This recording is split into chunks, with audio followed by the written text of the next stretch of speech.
Welcome back to the BookEnds YouTube channel. I'm James McGowan. I'm Jessica Fast. And we are social distance videoing from home thanks to Zoom. Yes, we are. So if you followed along, you know that we have continued our normal videoing, and today is no different. We are talking about the changing face of writers' conferences amidst all of this uncertainty that we are experiencing. Yeah, so all of this, sheltering in place and stay at home has, it's 2020. I had more conferences scheduled for myself this year than I have in years. Back in the day, I used to do, when we first opened BookEnds, I used to do about 8 conferences a year. And I loved them. I loved connecting with, it was a lot. But I was starting a new business and I had to get the word out there. And, this was back in 2000. So websites were up, but there wasn't a lot in terms of social media.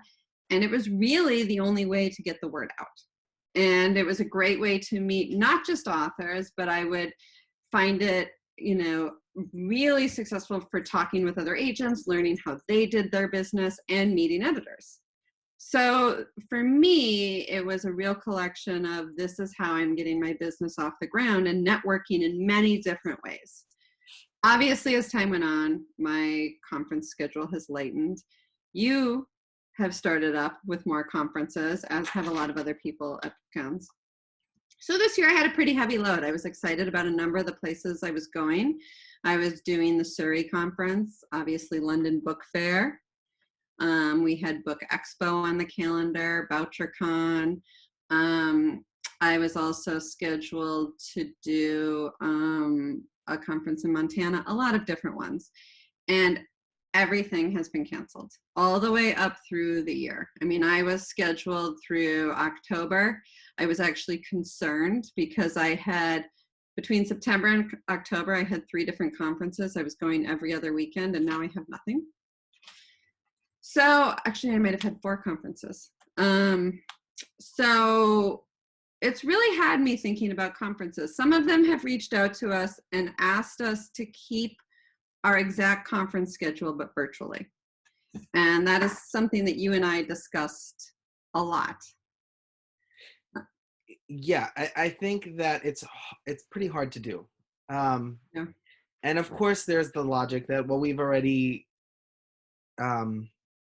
sort of put in that time off. Yeah, we've set that time apart, and it should still be that way, and we can still dedicate ourselves to this. But the entire mechanics of a conference have changed.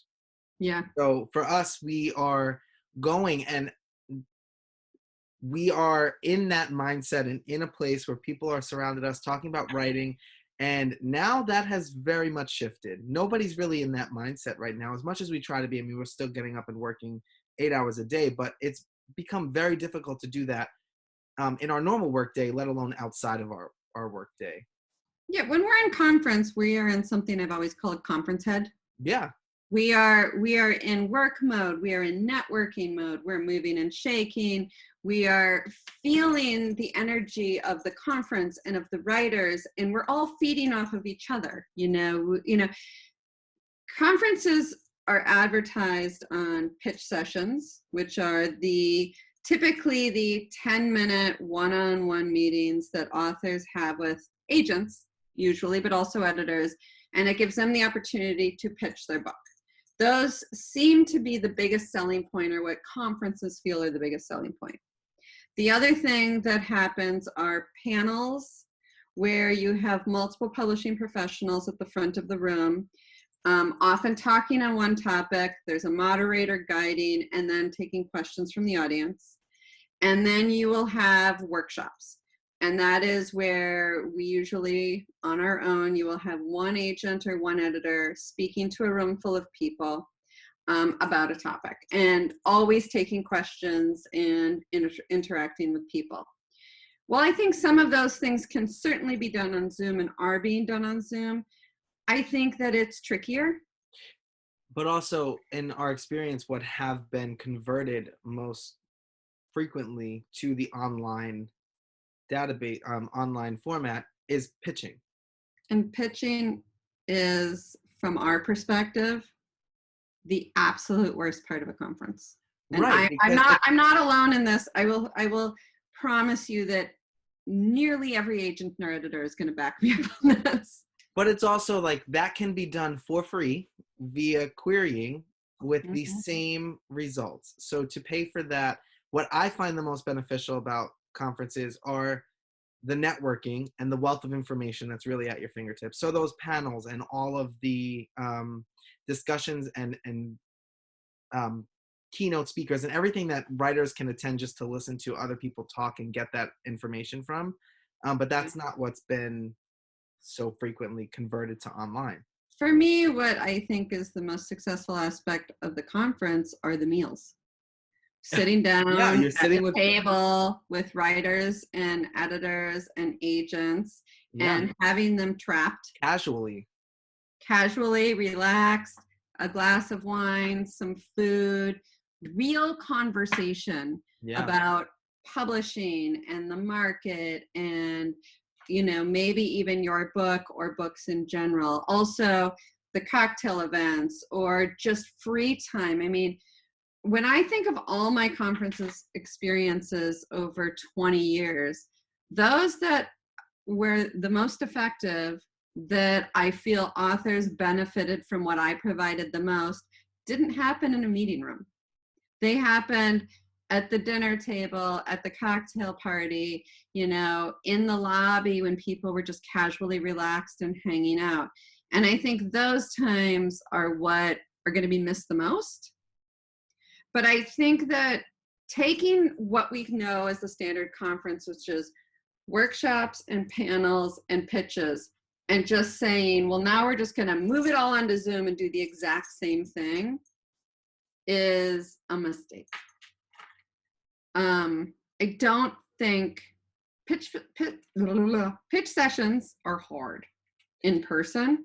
Right. And you're missing the personal connection. Even though you're seeing each other and you're talking to each other face to face, and I can see what your home looks like, you're missing the personal connection, and it sort of does put you even the same amount of on edge because now there's all these distractions behind you. Oh my God. Yeah. Your kids start yelling and fighting and you're trying to pitch Right. to an agent. Your Right. dog starts barking, which I Right. don't care, but I know it's really going to mess with you. Right. So you're starting off in that same sort of disheveled mindset, and it's not, I don't know, it just doesn't feel beneficial to me, especially when you can come across your best in a query letter and we can have the same beginning to a relationship. And it's frankly free.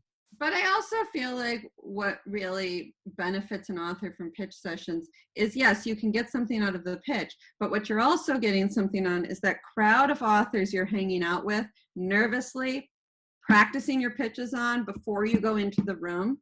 Those networking connections are being missed. And I think what we're doing with these Zoom conferences, and by trying to just emulate the exact same thing, is we're missing the most important stuff.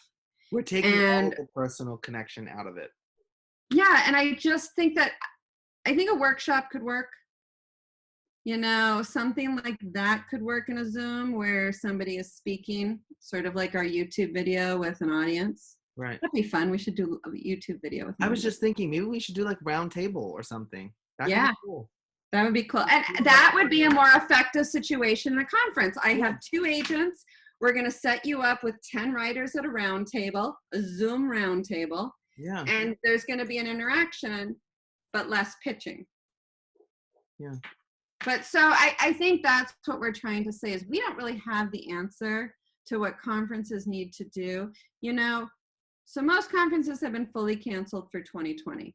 Who knows what the landscape is going to be for 2021? Mm-hmm. Besides the fact that we don't know if we'll have conferences again, we don't know financially if conferences will be able to come back. Yeah, if authors will be able to come back. And the truth is, when you're inviting agents to a conference, even if you're paying travel and hotel, there's an expense to us that agents are going to have to consider whether they can afford to do conferences in 2021. Yes. And that is part of it. Taking the virtual conference, throwing it online, and asking us to spend our Saturday in a bedroom huddled under a blanket so you don't hear our screaming kids and dogs. Right. makes it awfully difficult because I am not getting the networking aspect out of it. I'm just taking pitches, and I could be doing the same thing on my front porch with screaming kids or dogs and Query Manager. Yeah, so it's not only sort of added to the stress of everything that's going on, but it has taken out what is beneficial to agents as well. So we are giving in and not getting out, which sounds a little selfish, but it just in terms of like how much we can expend And without. I think a lot of agents would be open to a roundtable or, a workshop type situation at a conference virtually. But I think that people who are running conferences or planning these things need to consider the agents and what that can be offered virtually, and it can't be the same as you would do it in person. And I think the changing face of conferences, there potentially could and should be more virtual conferences. There are a lot of people in this world who cannot travel for a variety of reasons. If you've not heard of Right On Con, it's something you should definitely look up because I think it's a wonderful one and it's doing a really great job at it. Right. So I guess we don't really have an answer to what the changing face of conference is. We have some ideas on what they can't be. Right, and But this wasn't meant to be a criticism of those who have sort of made that shuffle because it's the first time it's ever happened. yeah.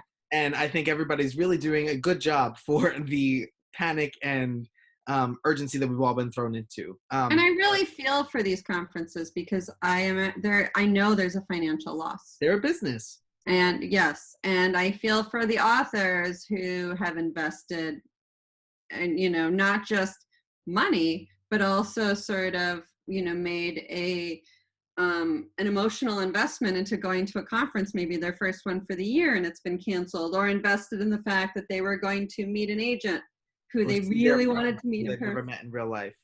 Yeah, so I get it, and even for us in the industry, I was supposed to meet with a client for the very first time this year, and well, actually more than one, and that's not going to happen now, and that's a great disappointment. Yeah.